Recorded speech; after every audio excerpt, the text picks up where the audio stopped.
We are investing 7 times the amount the Tories were. Politicians keep talking about what they're going to spend, as though it's their money.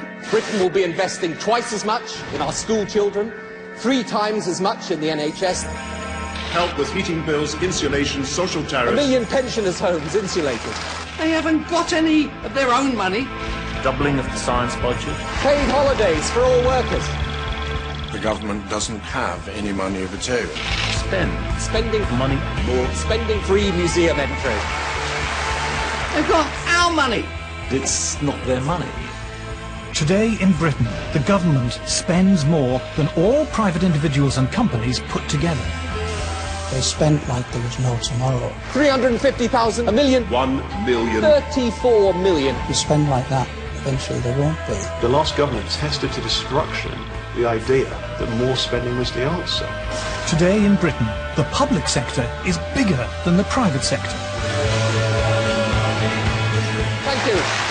It's absolutely enormous, the size of the state now. I've got £90,000 in my pyjamas. George Osborne says his cuts will save Britain. We will make sure that the financial catastrophe that happened under the previous government never ever happens again.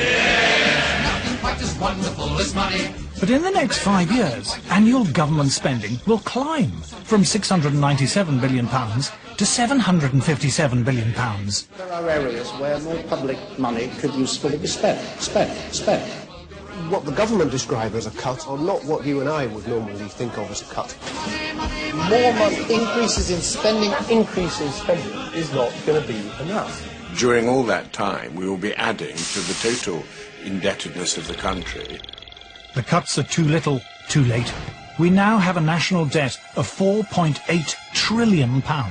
The figures involved are mind-blowing. That's £77,000 for every man, woman and child in the United Kingdom. The government is borrowing money from people who haven't even been born yet. As much as children depend on us today, we are going to depend on them for far longer. You can easily get into a situation in which the indebtedness of the country is growing exponentially and uncontrollably. That's the kind of spiral that leads to national ruin.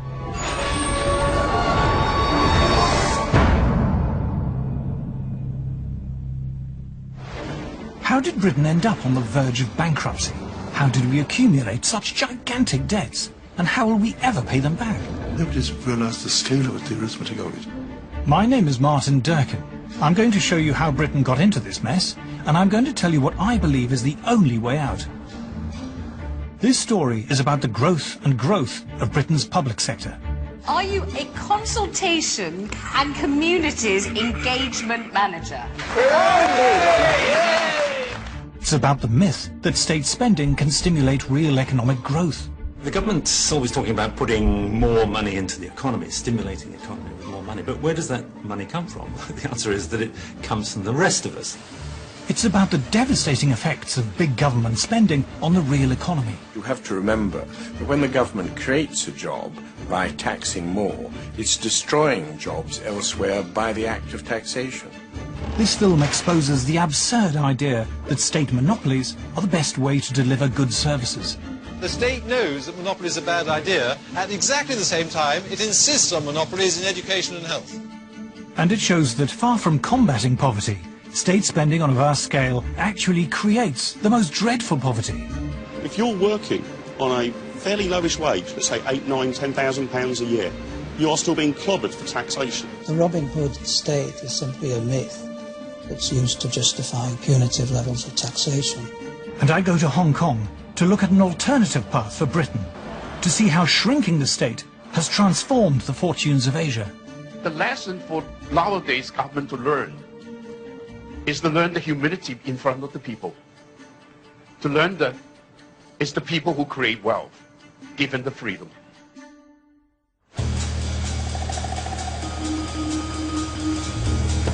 Britain's national debt amounts to £4.8 trillion.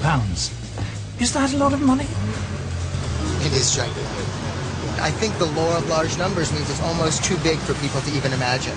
And as you know, there's a difference between the debt and the city. This is a lot of money. It's a lot of money. In fact, I don't even know what happens after trillions. So, you know, maybe that'll be the next evolution. Just a lot of money. Nobody's realised the scale of it, the arithmetic of it. We've failed, if you like, as a nation. Expert economists haven't drawn the matter sufficiently to the attention of the political class. Are you concerned about the levels of debt? I am very. It's so much beyond anything that I ever worked with when I was Chancellor of the Exchequer. Tiny figures have been exploded far beyond my understanding. The figures involved are mind-blowing. The real cost of bailing out the banks was trivial. It's estimated to have added a mere £73 billion to our debt, and the government may even make a profit when it sells back its bank shares. Trivial, at least, compared to our total debt of £4.8 trillion. Now, 4.8 trillion is a very big number. It's hard to visualise that much money, but that's where the power of television comes in. Just suppose you counted out all that national debt in £50 notes. How high would your stack of 50s be? Bear in mind that a £50 note is very thin. It's officially just 0.11 of a millimetre. That means to get a stack just 1 millimetre high, you need almost £500.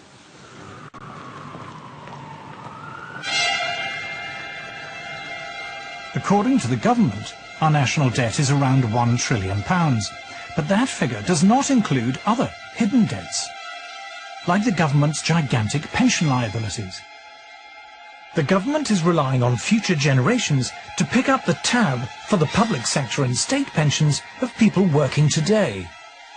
When these hidden liabilities are added, government debt rises to £4.8 trillion.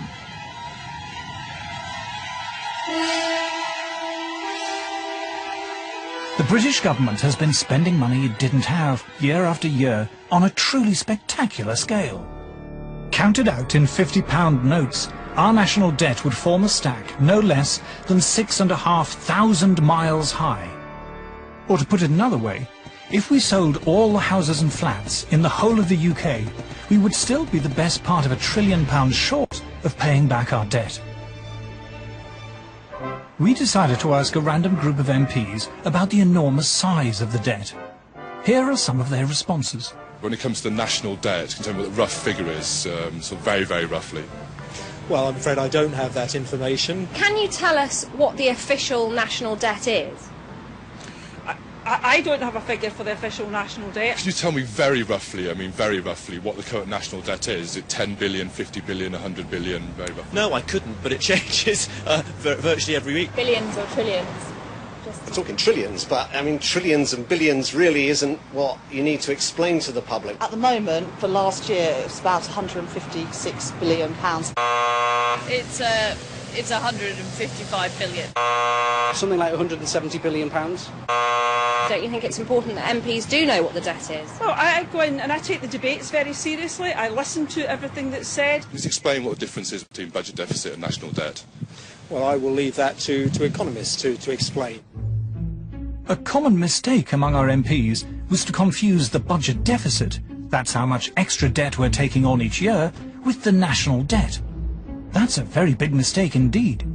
To illustrate how big, I'm running myself a bath. So here we have the national debt in my bath, and here we have the budget deficit, the new debt that we're taking on coming out of the taps. And here we have George Osborne's cuts. He's using an egg cut. As you can see, although we are making cuts, we're still taking on far more debt than we are taking out in cuts. The level of the debt is continuing to rise. Despite the cuts, we're getting more and more in debt. The government says it's cutting public spending, but actually most of those cuts are just cuts in projected increases. So in 5 or 6 years' time, public spending will actually be higher than it is currently and not very different in real terms after adjusting for inflation. But during all that time, we will be adding to the total indebtedness of the country. Britain's debt is gigantic and is getting bigger all the time. Some believe this isn't just insane, it's also deeply immoral. The scales of debt and deficit are so huge that, in effect, the government is borrowing money from people who haven't even been born yet in order to pay for your and my lifestyles as we speak. That can't be right, can it? It's a complete fraud, it's a complete theft. You are paying today's beneficiaries, you're paying yourself out of our children's and grandchildren's money. The only reason they get away with it is because the unborn don't vote. The immorality of this is breathtaking. For years, public spending has been spiralling out of control. Last year, the government spent more on welfare payments alone than it raised in income tax. The resulting debts are so huge, it could take several decades to pay them off. The money that the government is spending today is our money. Would our children and grandchildren be happy in 2050 still to be paying for a massive splurge in public spending which took place in 2010? If they only knew what was coming their way, what would they say? We're going to be paying this off for years and years. What's a trillion? I didn't know the numbers went that high. I don't even get pocket money. Most of us care a lot about our children and grandchildren. We would do anything for them. We want them to be better off and lead fuller lives than we did. The idea of sponging off them or stealing their money upsets us. But that is exactly what politicians have been doing in our name. Instead of leaving our children and our grandchildren with a better world, it's saddling them with debts that are on a breathtaking scale and in effect condemning them to a life of slavery. Now, when an individual or a company borrows money, they have to repay it themselves. But when a politician borrows money, it's completely different. The politician doesn't have to pay it back. The people who voted for the politician don't have to pay it back. It must be repaid by people who have had no say whatsoever in the transaction. Is that borrowing or stealing? What do we want? When do we want it?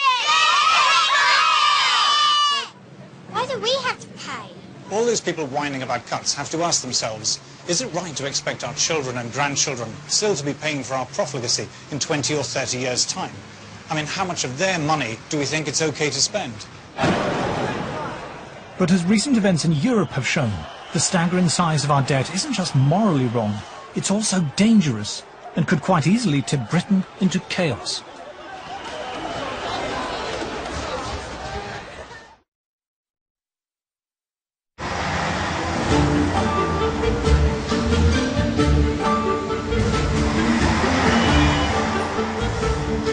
For years now, the British government has been living beyond our means on an astronomical scale. Hello, what's your name? Elsha. Hi, my name's Martin. Hi, Martin. Hi. Do you see that behind us, that big clock? 48 trillion billion in debt. I've no idea. Hang on. 400, it sounds like 4,800,000 and something. I wonder if you can tell me what that number is. I wonder if it's a very big number. 4 million? No, 4,800,000. No, God, I don't know. Shall I tell you? Yeah. It's 4.8 trillion pounds. My goodness. Does that worry you at all? That we have a national? It certainly does. Do you think we're likely to pay it back very quickly? No, not at all. I don't see any prospects of us paying it back at all in the near future. It's going to take generations to pay that back. Despite the fuss about George Osborne's cuts, public spending in 5 years will be more or less the same as it is today, and our national debt will be even bigger. According to city commentators like Alistair Heath, the markets are worried not just about whether we can repay our national debt, but about whether we can sustain it. Not only is the national debt very, very large at the moment, but that means obviously that the interest payment on that debt is eye-wateringly massive. Soon we're going to be paying more interest on the government's debt than we do on all the nation's mortgages put together. This is not like a fixed-term mortgage. Interest rates can go up. Once interest rates start to go up, and they will, and they have to, and this is the lowest they've been in hundreds of years, then that puts the government in a very difficult situation. Our payments will go up, and therefore the people lending us money, the financial markets and pension funds from all over the world, will start to worry that we can't actually pay this money back, so they will charge us an even higher interest rate. Then you get into a very, very dangerous spiral, because people will always want more when they know that you're willing to pay more. You can easily get into a situation in which the indebtedness of the country is growing exponentially and uncontrollably. That's the kind of spiral that leads to national ruin. As the Greek government discovered, when a country runs out of money to pay policemen and teachers and the army, it descends into chaos. The Greek economy is tiny compared to ours, and yet the EU struggled to save it. If the UK fails, what then? The absolute nightmare scenario is that the government prints its way out of the problem. It just prints money like crazy. And governments do it when they're in an awful lot of debt. It's the worst thing you could do. As the debt gets to be bigger and bigger, it becomes more than a temptation, it becomes a necessity. The governments get in a position where they can't do anything but inflate the currency. More money is usually good when the money is worth something. Right? The more you print it, the less it's worth, and that's a problem for people. British governments have been steadily debasing the currency, or printing money, for decades through the deliberate expansion of credit. Here is the money supply going up, and here is the spending power of sterling going down. When you go into a shop and everything seems more expensive, it's because the currency in your pocket is worth less and less.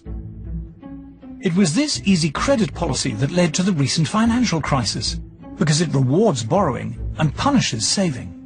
So if you're a saver, you're putting money aside in the bank in order to pay for your retirement. When your retirement comes, you find it's worth an awful lot less than you originally thought. Who's had the benefit of that? Not the bank, no, the government. If money is losing its value, it's not a very good idea to save it. What you want to do is get out of it. So typically, in this period since 1971, it's been crazy to save money. Now they're printing money even faster. They call it quantitative easing, and it's the ultimate stealth tax. If you'd put £100 in the bank last year, in effect it's now only worth £95. Many regard printing money as plain fraud. People are cheated and defrauded by this. So effectively they're stealing from people by printing money. Oh, inflation is theft. There's no question about it at all. You get a dollar printed up by the government right out off of the mint, and you look at it and you think, well, that's as good as any other dollar. But if it's an extra dollar, a dollar added to the money supply, it's counterfeit. There are no extra resources behind it. Printing money is also a very dangerous thing to do. I know it's hard for people to imagine, but in Germany, people used to go around with wheelbarrows full of money because the money wasn't worth actually the paper it was printed on. Not many of us can remember back to the problems in the Weimar Republic and Austria in the 1920s, but there's a book about that called When Money Dies. The title's very good. And when money dies like that as a result of inflation, the whole economic structure dies. Britain faces economic ruin. It is possible to escape the current crisis, but to do so, we must understand how we got into it. For years, politicians have been spending money they didn't have, and saddling future generations with gigantic debts. Why do they do it? Hello, everybody. Well, part of the problem is, it's very much in the interest of politicians to spend money. What are you doing, Mr. Punch? I'm standing for election.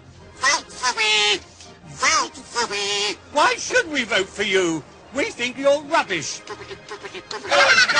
That's not the way to win an election. I'm very sorry. I should think you are sorry. To win votes, politicians often make grand promises. Promises that involve spending money. I can have a brand new contemporary art gallery. Hold on, Mr. Punch. Where is all this money coming from? Politicians want to be popular, so they buy the support of different groups by spending money. A dollop here, a dollop there. But the money they're spending isn't theirs. They're being generous with your money. The politicians keep talking about what they're going to spend, as though it's their money. They haven't got any of their own money. They've got our money. The government doesn't have any money of its own. All the money the government has is money that it is taken either in the form of borrowing or more probably taxation from other people. So elections have been described as bribing the voters with their own money. It's not their money. If it was their money, they wouldn't spend it like that at all. They wouldn't be half as profligate. At first, this money came from tax, but politicians found they couldn't raise enough from taxes and decided to borrow money. In effect, they were taxing future generations. Hey, did somebody call for me? Yes. Can I have some money? How much would you like? 4.8 trillion pounds. 4.8 trillion pounds? And how are you going to pay that back? Oh, no. Who is? The little baby. The little baby? Oh dear, what have you done with my little baby? Mr. Punch is using it to borrow money. Naughty Mr. Punch. Over the past 100 years, as governments have taxed more and spent more, the state has grown bigger and bigger. The two world wars saw huge increases in government spending, and after each war, the state failed to shrink back to its former size. Today we have reached a point where the public sector in Britain is bigger than the private sector. The expanded state sector is paid for out of taxes. The trouble is, to raise more tax, the government needs more people in jobs that actually pay tax. Now you might ask, if we need more people with jobs, why doesn't the government just go out and hire loads more social workers and lollipop ladies and local government liaison officers? Sadly, that won't help. In fact, it'll push us even further into debt. That's because, for the most part, public sector workers don't create wealth, they consume it. It's the private sector that creates wealth, which the government then taxes. Private sector workers are tax producers. Public sector workers are paid for out of these taxes. They are tax consumers.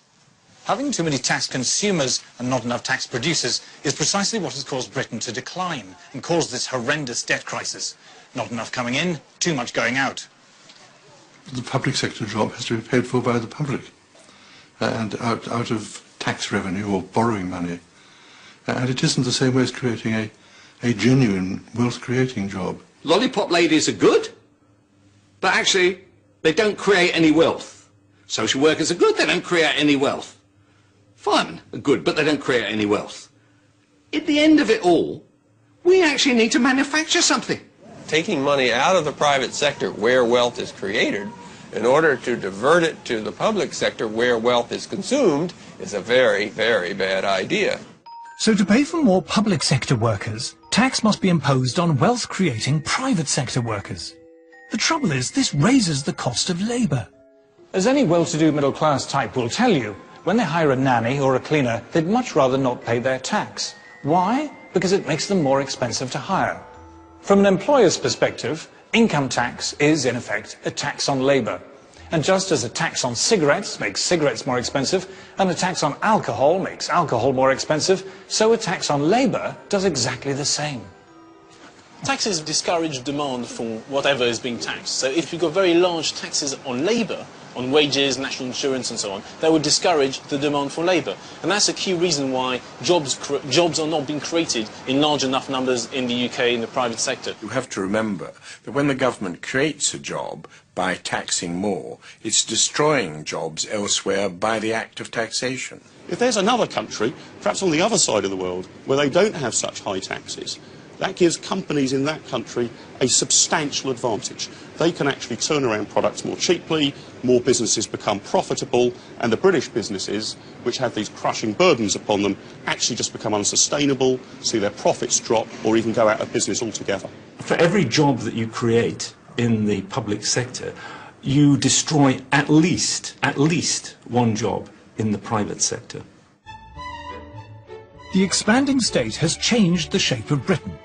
Back in the 1960s, we had 8 million people working in manufacturing, and we had 3.5 million people working in the public sector.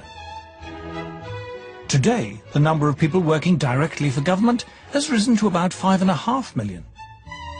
And when we add other people on the public payroll, like GPs, the figure rises to almost 7.5 million.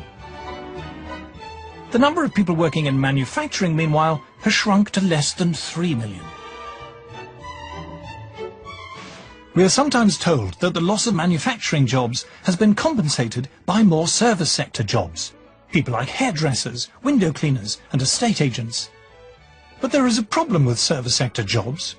Many of the things we want to buy are manufactured outside Britain. To pay for them, we need to sell things abroad. And most service sector jobs don't travel. Well, the problem is it's very hard to export services. You can't very well shine somebody's shoes or do somebody's laundry unless they live near you. So typically you export product. What's more, many of the new service sector workers are in regions which are largely supported by public money. They are what economists call secondary tax consumers. You've got hundreds of thousands of jobs at the moment in Britain that derive all their revenues really from the public sector. They are hidden public sector jobs, which means the real size of the state sector when it comes to employment is even larger than we think at the moment. Politicians sometimes say we shouldn't worry about a big public sector because public spending stimulates economic growth. Let's see if it's true. The trouble is, as we have seen, the government's only source of money is us. The taxman is visiting Roger the restaurant owner and taxing him £50. The £50 comes directly out of Roger's profits.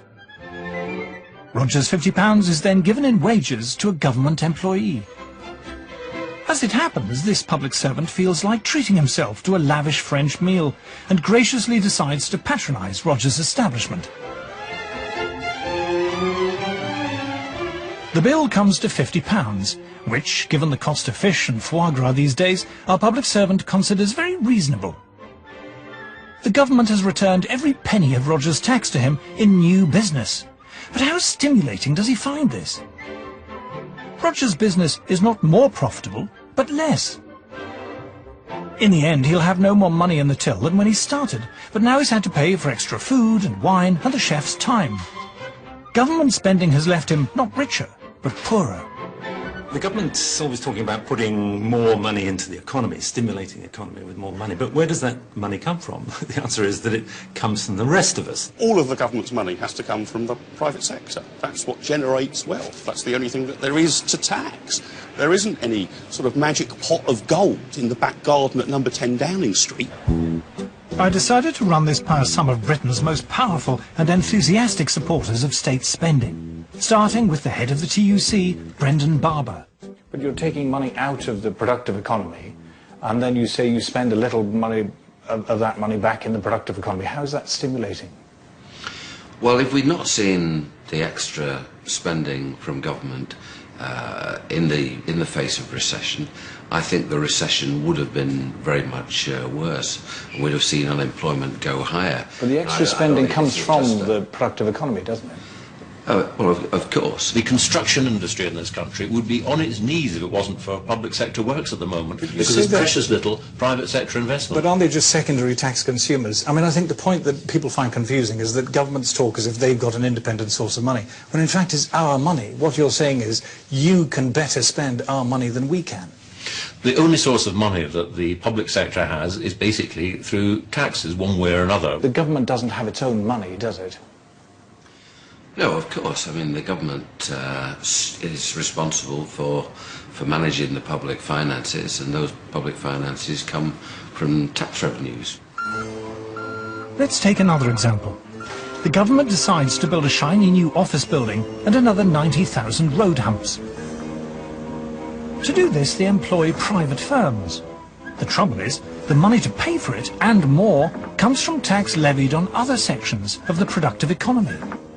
The idea that the government of the day actually creates growth, creates prosperity, is the reverse of the truth. You can clearly point at something the government's done. We've given you this job, or we've built that building. But if you're taking that money, I would say, out of the economy, out of the private economy, because you're taxing people's income, or taxing products, or taxing corporations, that's money that those individuals, that those shopkeepers, that those corporations don't have to build their own buildings.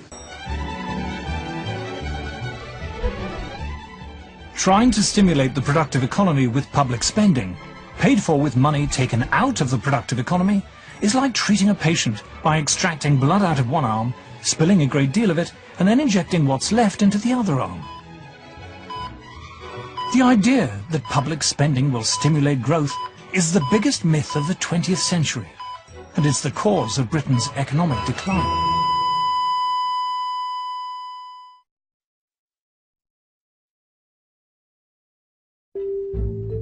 The The burden of paying for the public sector rests entirely on the private sector. A bigger public sector means higher taxes, and higher taxes means lower profits.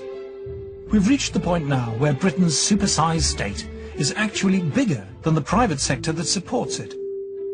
The government spends more than all private individuals and companies put together. In some regions, a lot more. It is estimated that the state now accounts for more than 60% of the economy in Scotland. In the northeast, it's 73%. In Wales, it's 77%. And in Northern Ireland, the state accounts for a staggering 81% of the economy. When you've got a 70% of GDP public sector, that's worse even than what you had in a lot of Eastern European countries in the 1980s, when these countries were officially communist. Once the state gets to the sort of size it is at the moment, of spending over 50% of national income, it becomes very difficult to reduce it. One of the problems with government when it gets very large is that there's a vast number of interest groups who are feeding from the public trough. The more people there are who owe their living to the state, then the more electors there are who are going to vote for an even larger state. The vested interests that live off the state can become a majority of the electorate. And we're very close to that situation now.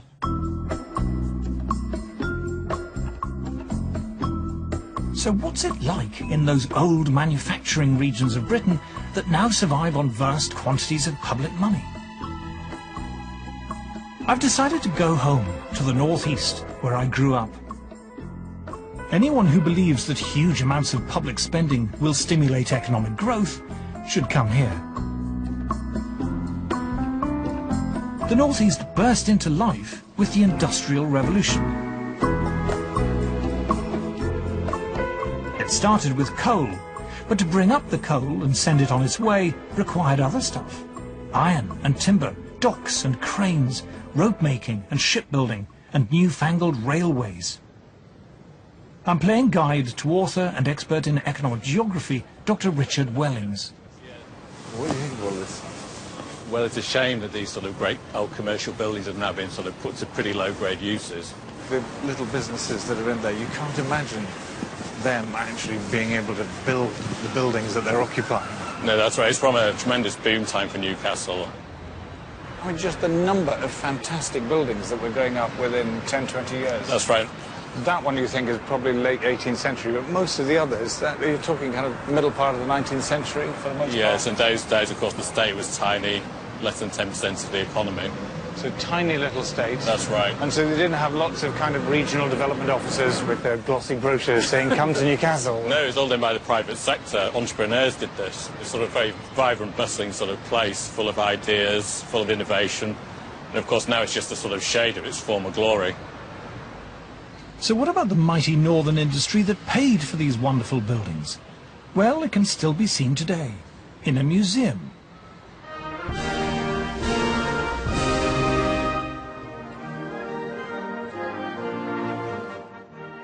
The northeast was one of the world's first industrial powerhouses. High wages drew people from far and wide to work here, like my own ancestors who came from Ireland. Welcome to the olden days, Richard. Yes.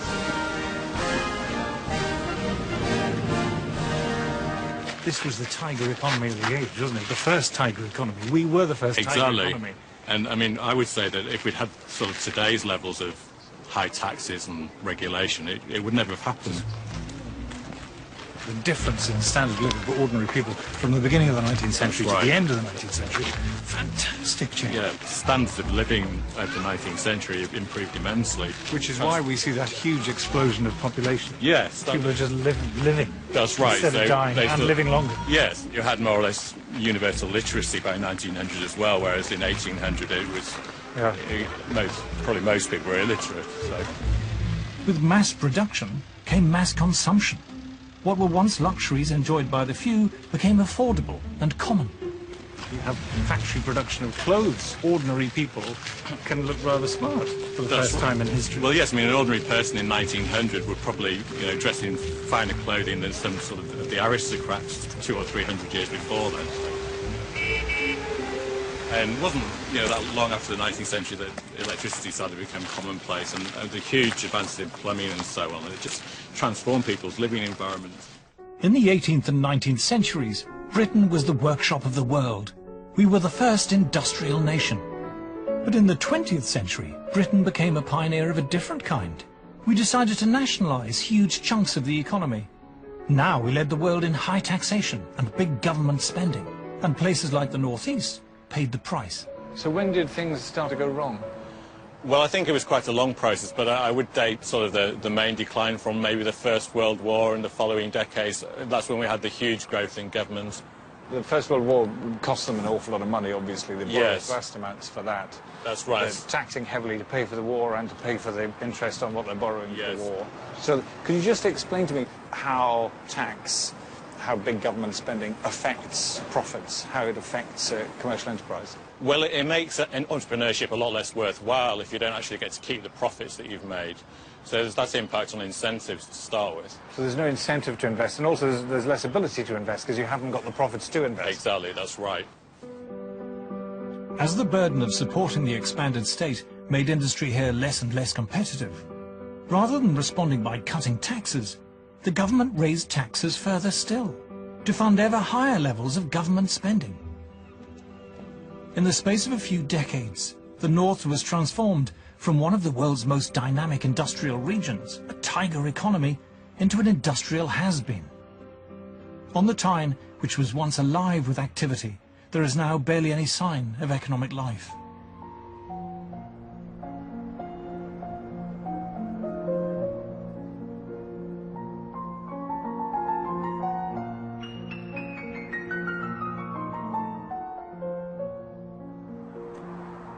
So what do you think? These sort of big gestures don't really solve anything. To be honest, I'm indifferent to it. And also the symbolism, I think, is a bit sad. Industrial angel, industry has died and gone to heaven. It's all a bit kind of, oh. So Arthur, what do you think? Doesn't represent the North at all. You don't think that it cheers the region up? Or... Not one little bit. Most of the local people hate it. But it's meant to represent industry, I suppose. Where? Where? Where's the industry? Yeah. Tyneside's just dying. It's dying every day. The industry, the shipyards, the steelworks, they're just taking all off us. There's nothing much left for the working man now. All these apprentices and time-served men, skilled men, they're all lost in jobs. It's disgraceful, but like, nobody in Parliament's saying that, like.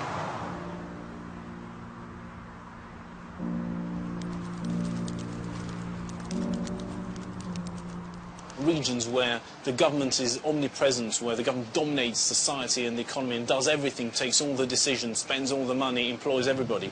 These are very depressing places. The places being robbed of some of their spirit. If you think back, in the 1800s, the North East was throwing up people like George and Robert Stevenson, who were huge entrepreneurs. What does it produce these days? If you're an ambitious middle-class person, you want to be a Labour politician.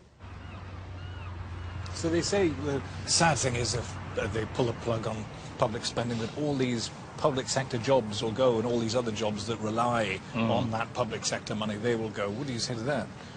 Well, obviously there will be a sort of painful adjustment process in the short term where there will be difficult times, but the problem is that these jobs are actually taking jobs out of the private sector because they mean higher taxes have to be enforced on the productive part of the economy. So they've got to get proper jobs. Well, yes, they will need to get jobs in the productive part of the economy, yes. For more than half a century now, countless billions of pounds have been spent in the North East and other depressed regions. If state spending really did stimulate economic growth, this place should be buzzing. To create new, useful jobs here, we need to revive manufacturing, and this can only be done by shrinking the burden of the state. Public spending must be cut in half. Let's see how it can be done.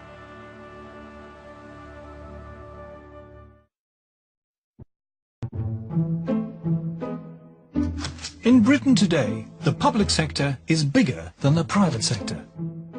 For the real productive economy to thrive, it must be released from the burden of paying for Britain's supersized state. But how? Now, we're often told we can't possibly cut public spending because it will affect frontline services. Let's see if it's true. Here we have a vessel that represents the public sector. Remember, now we have almost 7.5 million people on the public payroll. How many frontline service workers do we get for our money? According to the Office of National Statistics, there are now 196,000 policemen and women in the UK, though they complain that much of their time is spent filling in forms. We have 500,000 nurses, though the official figure also includes nurses working in private hospitals. The biggest group is the teachers. We have 962,000 of these, although again the official figure includes teachers working in private schools. There are fewer doctors, only 216,000, again including doctors in private hospitals. And then we come down to much smaller groups, like firemen, of whom we have 57,000, and prison officers, of whom there are 48,000. Add all these frontline workers together and you get just under 2 million.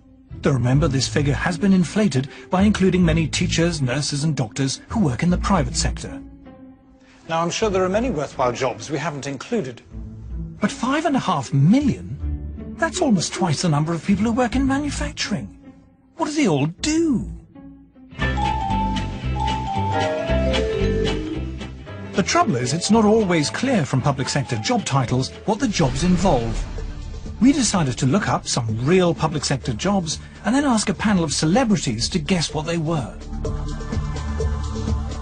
Is it a job involving a product or manufacturing anything? No. Do you work with tools? Yes. With a hammer? No. Stapler? Yes, I do. I think I've got it. Are you a community space challenge coordinator? Yes, I am. Person-centered planning facilitators and corporate strategy performance advisors, overview and scrutiny managers, and climate change program support officers. Do you liaise for a living? Yes. Do you coordinate? Yes. If you didn't do your job, would anybody notice? Oh, yes. In the private sector, if you really fail and are doing nothing useful, nobody pays you anything, nobody buys your product or service, and you go bust, and that's that. But nobody goes bust in a civil service or a public service like that. They just stay around being futile. You're not a pigeon fancier, are you? They're not pigeon, birds, in those things you were shaking. No, no. Are you connected with the community in some way? That is part of my job, yes. If you're a private company and you employ vast numbers of people filling in forms and measuring things for no apparent purpose, you're going to go bust. Because some other private company will be able to produce their product cheaper by not wasting all of that money on bureaucrats and form filling. Do you counsel other councils about how to counsel councils? No. Do you consult other consultants at other councils about how to counsel other consultants at other councils? Yes. There is none of the tension of, well, does the guy deliver? Does that woman deliver? Or is she just waddling in, sitting her fat backside on a chair, moving around a bit of paper and going home? Are you a community management engagement counsellor? No. Are you a community engagement counselling manager? No. Are you a consultant management engagement community expert counsellor? No. Are you a consultation and communities engagement manager? What is that? When a private company is rubbish, it goes bust. But when a public body is rubbish, it expands. To fix our state education system, for example, politicians have launched a bewildering number of schemes. Early learning partnerships, parenting early intervention pathfinders, learning agreements and excellence hubs, learning outside the classroom, the framework for personal learning and thinking skills, Train to Gain, the Children's Plan, National Skills Academies, Numeracy Task Force, and so on and so on. Each one adds a new layer of bureaucracy, another quango, another set of reports and targets and reviews. Each one merely advertises the failure of the last. So on top of nurses, we have integration governance managers. As well as policemen, we have community safety performance managers. As well as teachers, we have early years inclusion facilitators. We have known ever since the Soviet Union that state monopolies are hopelessly bureaucratic and wasteful, that the goods and services they deliver are rotten and insufficient, that their customers are powerless and treated with disdain. And yet, in Britain, we have state monopolies in key areas, like health and education. The problem that you have with state providers, especially monopoly providers, if it's a state monopoly, is you deprive the individual citizen of choice. And one of the most powerful things you have if you are buying a product or service is choice. If you don't like this cafeteria, you can go to the one down the road because it's cheaper or nicer. If you don't like that restaurant, go to a different restaurant. We are used to the idea that government prevents monopolies by private companies. There is legislation against monopolies by private companies. Because we know that monopolies are a bad idea. Because the state knows that monopolies are a bad idea. At exactly the same time, it insists on monopolies in education and health. If you've got a state monopoly provider, you haven't got that choice. You queue up with everybody else and take what you're given and say, Oliver Twist-like, please sir, can I have some more? And if you don't have that consumer pressure, which you don't with state monopolies at all, then expect bad results. James Bartholomew has spent the past decade studying Britain's state sector. As he points out, the biggest state monopoly outside communist China is the NHS. Monopolies tend to do badly, state monopolies tend to do worst of all. We've now become one of the, if not the, worst healthcare system in the advanced world. Worst in pretty well every respect you can think of. We have fewer MRI scanners by far than average. We have fewer beds. We have fewer acute hospital beds. We treat fewer people with fewer cancer drugs and we give them less of them. When they go to their doctor, they don't realise that they're being diagnosed late, that they're being treated late, that they're getting poor rate of radiotherapy, that they're getting out-of-date cancer drugs. They don't know this. They're innocents who are, many of whom are dying without knowing it's the fault of the NHS.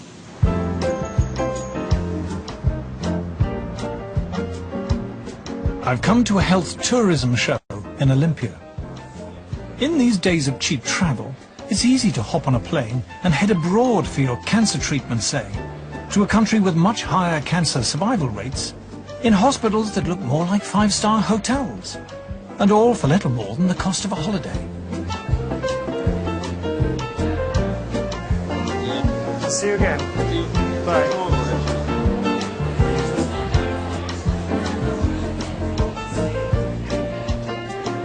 Today we have Saturday, okay, and if a patient is coming here, British patient is coming, I have a serious problem, this and this and this, he can come on Monday and we're going to start immediately. Does the NHS go to Germany trying to find patients? Do you find many patients wanting to come to England for treatment?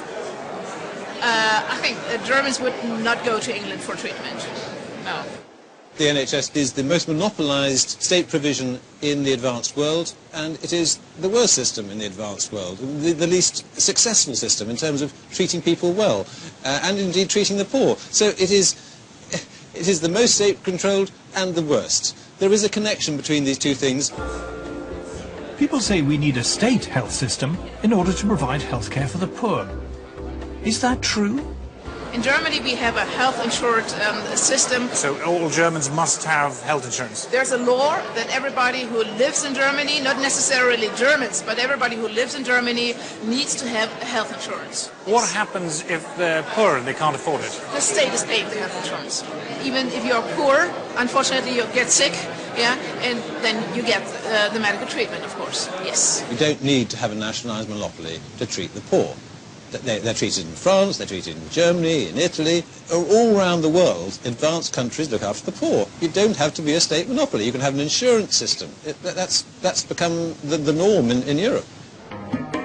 The idea that we need state monopolies in order to look after the poor is obviously untrue. We make sure poor people in Britain have shoes and clothes and food, but we don't have state shoe shops and state clothes shops and government canteens. Can you imagine how awful that would be? In fact, in our state health and education system, the poor do especially badly. It's the articulate, pushy middle classes who manage to see the consultant and get their kids into the one decent state school in the area. Excuse me, you've put skimmed milk in my latte. People say you can't possibly privatise health and education because private firms will be in it to make a profit. But we're surrounded by wonderful things made by companies who need to make a profit. do we say, we can't have a washing machine made by Bosch or Zanussi because they make a profit. Much better to have a washing machine made by the state. Let's not get a Toyota, they're in it for the money. Much wiser to wait in a queue for a government-made Trabant.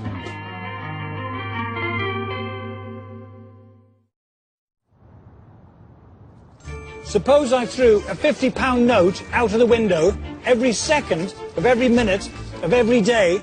How long would it take me to chuck the UK national debt out of the window? Would it be a year? Would it be 10 years? Would it be 250 years? Well, to chuck the UK national debt out of the window, it would take me more than 3,000 years. In other words, if I had started doing this in 1000 BC, that's before the Trojan War, I still wouldn't have finished. I hope you're picking all these up. We're in debt because for years government has been spending vast sums of money it didn't have. But we are told that we can't now shrink the state because that would hurt poor people. Supporters of our supersized state like to depict it as a kind of Robin Hood, stealing from rich folk like Andrew Lloyd Webber to feed the poor. This appeals to our sense of fair play, but how accurate is this notion of the Robin Hood state? Taxes are a colossal burden on virtually everybody in Britain. Taxes aren't for the super rich or even just for the affluent. They hit everyone. The government is spending over 50% of national income this year. You can't tax 50% of total national income just by taxing rich people. There aren't enough of them and they don't earn enough money. If you're working on a fairly lowish wage, let's say £8,000, £9,000, £10,000 a year, you are still being clobbered for taxation. Not just in your taxes you'll pay on your income, but VAT of 20% on everything you buy. When you actually add it all up, the proportion of your money that you've given to the state is vast. It is the middle class, it's the bulk of the population, and it is the poorest who pay most tax. It's only when you sit down and add it all up that you realise what high levels of tax people are paying. Someone earning £12,500 a year, that's about the minimum wage. They're paying almost £7,000 in tax. Over half their income is going straight in tax. Much of Britain's bloated benefits system involves what accountants call tax churning. 1/3 of households in Britain receive more than half their income in the form of state benefits, which have to be paid for out of taxes which are often levied on the very same households. If you look at very low income people, again minimum wage earners, they're paying as much in tax as they're getting back in benefits. So you're getting this huge churn where the money's flowing around in a great circle with, of course, a lot of bureaucrats to administer it on the way round. And effectively, they're only getting back in benefits what they're paying in taxes. The Robin Hood state is simply a myth that's used to justify punitive levels of taxation. The state accounts for more than half of all spending in the UK, and yet the genuinely helpless and vulnerable still lead miserable lives. The saddest thing is that they haven't accomplished anything with that tax money. They could have taxed us at a fraction of that level and still alleviated poverty, instead of which they wasted on all sorts of nonsense. In fact, far from alleviating poverty, the state manages to generate more by paying millions of people who are perfectly capable of working to do nothing their whole lives. Nearly 1 in 5 households in Britain is workless. People want to have some kind of safety net, but Britain has provided one of the worst forms of welfare benefits of any leading country. Other systems around the world are much more demanding. Even in Sweden or Switzerland, after a certain time, for a while you're given generous benefits, but then the window closes and you are expected to get a job. You are expected, regardless of your qualifications, to take any job. I remember it was a scandal in the 1970s when unemployment first breached 1 million. Now we would consider that a major achievement. Permanent mass unemployment has become the norm, and it is the welfare state which has facilitated this. Last year, the government spent more on welfare than it raised in income tax. Benefits must be reduced to a tiny fraction of current levels. It is madness to pay millions of healthy adults to be permanently idle. Together with a few million public sector workers, they must take jobs in the real productive economy. But where will these proper jobs come from? To find out, I'm heading east.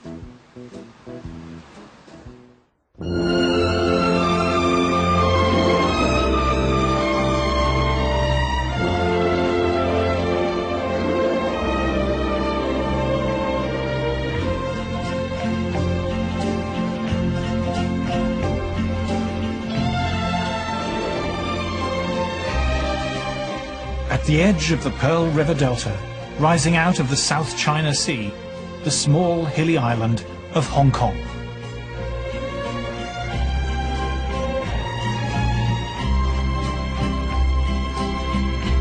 This is Asia's Manhattan.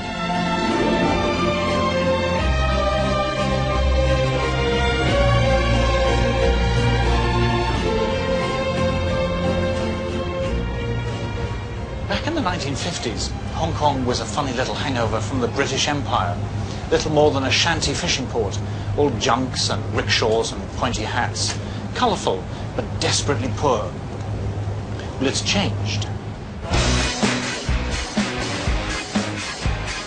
The city moves at thrilling speed. It's so clean and prosperous. Everyone is so pleasing and alive and busy.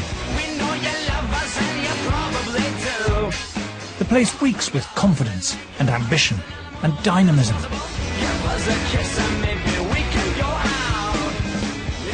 But it didn't used to be this dynamic. Down below the skyscrapers, a taste of old China. This temple is dedicated to the deity Man Xiong, and it tells us a lot about how China used to be. Because before he died and got promoted to God, Man Xiong was a state bureaucrat. He's still worshipped by civil servants. In ancient China, even heaven was bureaucratic. The two great examples in history of civilizations which were unable to develop, which failed to progress, ancient Egypt and ancient China, both of them run by vast parasitic bureaucracies. In fact, British senior civil servants still refer to themselves as mandarins, after the state bureaucrats who ran China for centuries.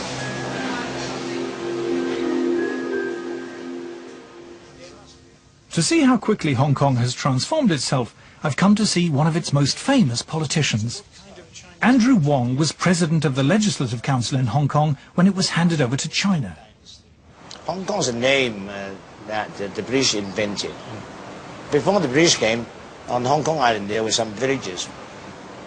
But this is Hong Kong Island, that's Kowloon Peninsula. And this looks like a kind of shanty town. It's a shanty town, 1950s, I think. A shanty town mushroomed throughout the whole of Hong Kong. This is Hong Kong Island, early 60s. Hong Kong started big up in the 1960s. I took that ferry boat to school. The man who is widely credited with transforming Hong Kong was a Scottish civil servant called John Cowperthwaite, who took over as financial secretary here in 1961. Cowperthwaite was an old-fashioned classical liberal. It is said he slept with a copy of Adam Smith's Wealth of Nations by his bed. He believed the best thing government could do was as little as possible. John Cowperthwaite was a private man, humble, publicity shy. He'd been quite embarrassed at the thought of being cast in bronze. But if there's one person responsible for the economic miracle in Hong Kong, it's him. Why do you have a statue of John Cowperthwaite in your office in Hong Kong? Because he's my hero. He set the roadmap for us to go and create the last 50 years prosperity in Hong Kong. Cowperthwaite believed tax was a terrible imposition and an obstacle to growth. So he scrapped lots of taxes and limited income tax to just 15%. Today, still, taxes are low and paid only by the better off. Most people in Hong Kong pay no tax. The effect has been amazing. By having a lower tax, there's more incentive for the people to make more money and for the economy to become more prosperous. When you tax people, you're actually punishing success. The higher the tax is, the more punishment you put on success. This is one thing that you don't want to do. If you want people to success, you don't punish them, you don't tax them. This is the basic lesson we learned here. So how long does it take for them to grow this big?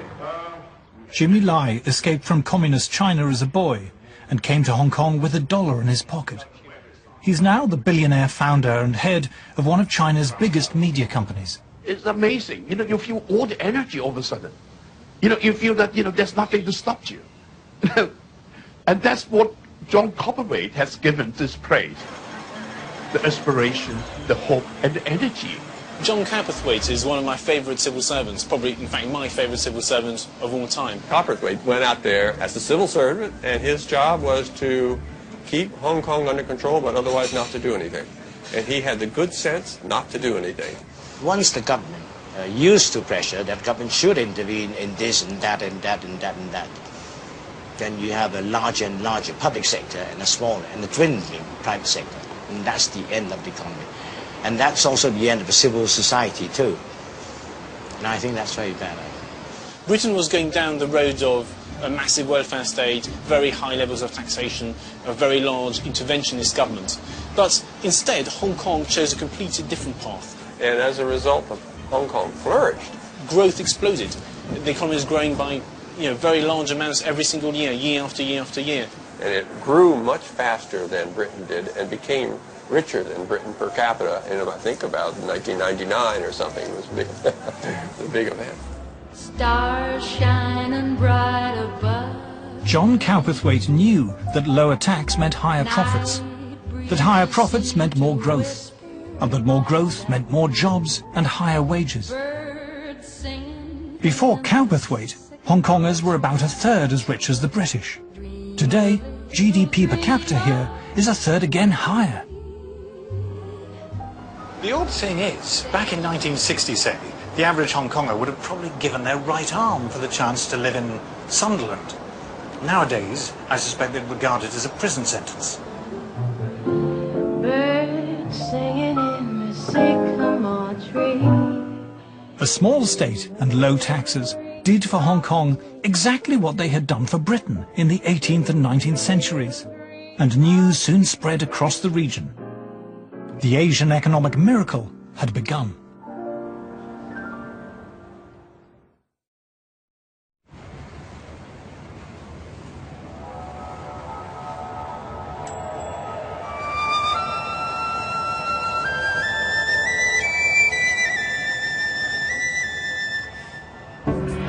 In Hong Kong in 1961, the Scottish civil servant John Cowperthwaite decided to slash taxes, and the place took off like a rocket. Suddenly, in the 60s and 70s, everything seemed to be made in Hong Kong. And when the factories in Hong Kong could no longer cope, they outsourced work to other parts of Asia. News of Cowperthwaite's miraculous reforms also spread, and soon they were being copied throughout the region with breathtaking results, even in mainland communist China. The main reason why they could see that this was the right thing to do was they could look at Hong Kong on their doorstep. The Chinese finally realised that, wait a second, there's something going on in Hong Kong here that we need to imitate. This is a Chinese city, yet it's booming. If they can succeed so well in a little place like Hong Kong, if the whole of China moves from a socialist economy to a capitalist economy, what might be achieved? And the achievements have been very remarkable indeed. Instead of busts of Marx and Lenin, the Chinese started producing hundreds of statues of John Cowperthwaite, who was hailed as Asia's man of the century. Cowperthwaite's low-tax revolution then spread to Eastern Europe, which in the 90s was emerging from the nightmare of socialism. A low-flat tax was introduced in countries like Russia and Estonia and Latvia and Lithuania, where growth rates suddenly shot up to as high as 8%, 11%, even 12% a year. If you cut taxes, you make it easier to produce things, you make it easier to employ people, you encourage a dynamic economy, you sell more products, and you see your economy grow. It's as simple as that, really.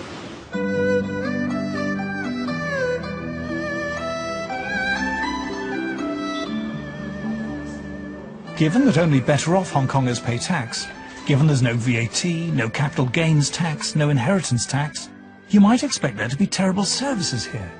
And yet, they have a transport system to die for. Platforms you could eat your dinner off. Giant gleaming snaking trains fitted with hundreds of TVs to entertain you. In the International Health and Education League tables, Hong Kong is always near the top, far ahead of the UK. How? Well, strange as it may seem, when tax rates were lowered here, tax revenues actually went up. If you cut taxes, actually what you see is you've got a dynamic economy which as a percentage terms is taxing people less, but actually yields more in taxation revenue. If you reduce taxes from very high levels, you can get more economic growth and more tax revenue. Cutting tax rates actually stimulates economic growth, creates more profits, more jobs, and therefore the Treasury ends up with more tax.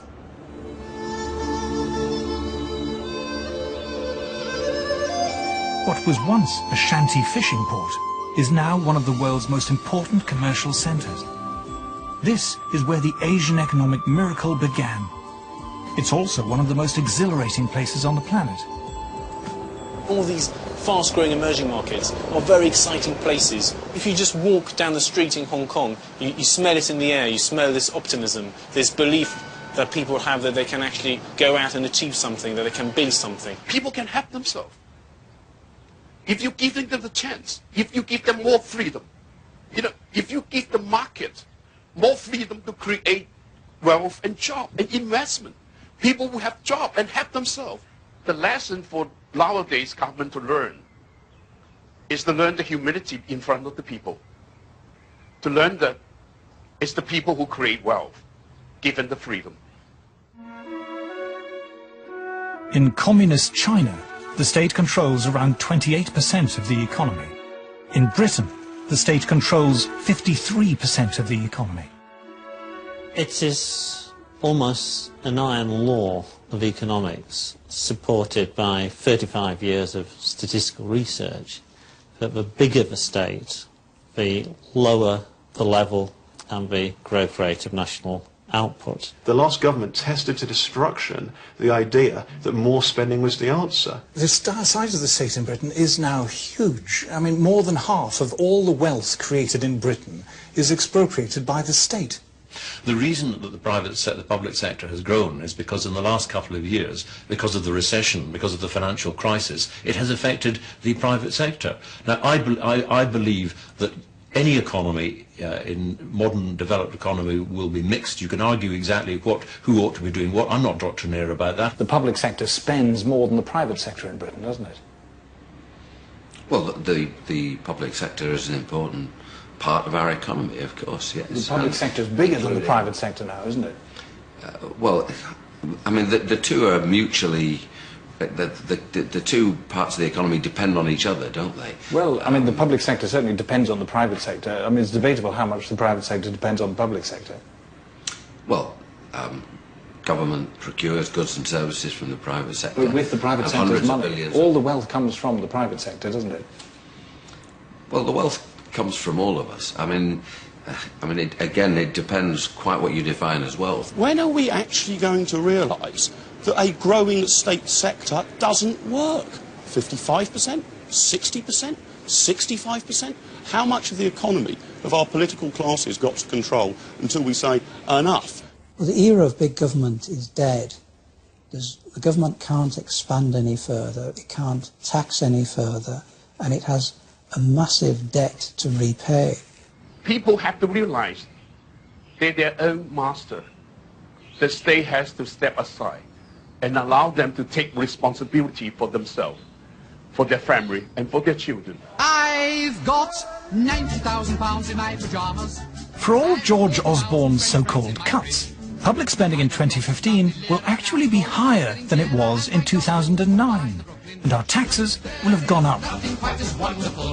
Present government policy will not work. We must do in Britain what John Cowperthwaite did in Hong Kong. We must chop our bloated state in half. VAT, capital gains and other taxes should be scrapped. The less well-off should pay no tax. The better-off should pay no more than 20%. There is no big secret to economic prosperity. All we need is the wisdom and guts to do what's needed. If material gain, if material solvency, if prosperity is your goal, we know how to get that. And the way to get that is you get as much government off your backs as you can, you get rid of debt as quickly as you can, you encourage savings, you encourage work. There's no mystery to that at all. History is full of cases where governments have reversed policy and restored economic prosperity very, very rapidly. I think you'd start to see the results almost immediately, within months, because I have great faith in the dynamism, the brilliance, the creativity of individual men and women in this country. But it all depends on what is now a clinically obese state getting off the backs of the ordinary working people of this country.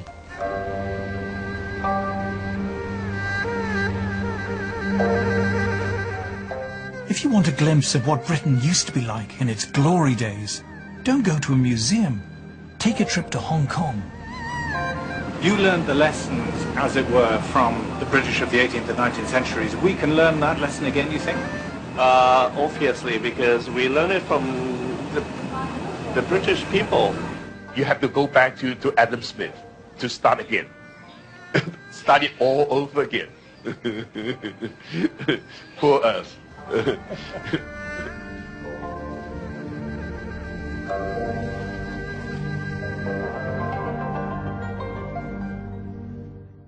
I've got £90,000 in my pyjamas. I've got 40,000 French francs in my fridge. I've got lots of lovely lira now. The Deutschmark's getting dearer, and my dollar bills will buy the Brooklyn Bridge. There is nothing quite as wonderful as money. Money, money, money. There's nothing like a newly minted pound. Money, money, money. Everyone must hanker for the butchness of a banker. It's accountancy that makes the world go round, round, round. You can keep your Marxist ways, but it's only just a phase. For it's money, money, money,